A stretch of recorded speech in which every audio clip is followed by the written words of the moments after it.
nagsaya sa isang reunion kanina bago sumiklab ang PBB Teen Clash of 2010. Anong happenings, guys? Nana! Tuloy ang excitement. PBB Teen ex-housemates. Todo pag-aabang na sa muling pagbubukas ng bahay ni Kuya. Sa Sabado na ang simula ng pinakaabangang PBB Teen Clash of 2010. Kaya naman ang mga dating teen housemates ni Kuya, super excited na rin dito. Excited ako for them kasi para sa amin yung experience namin sa first season ng PBB, ibang klase talaga. It was really life-changing. So excited kami na makita kung paano sila makikahalubilo sa kapwa nila housemate. Enjoyin lang nila yung moment nila sa loob ng bahay ni Kuya. New experience, everything yung experience nyo.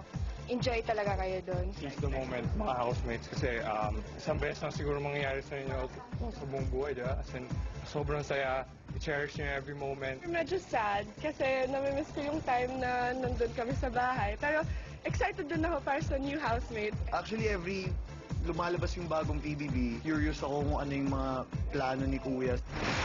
Pero ano nga ba ang pasabog na clash ni Kuya? Ang ex-teen housemates, may kanya-kanyang hula.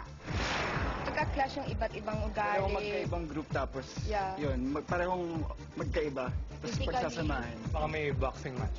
Feeling ko marami talagang competition dun sa loob ng bahay na parang, ayun, yung mga iba-ibang background, pagsasamahin na, tapos tignan natin kung paano sila magtutuos.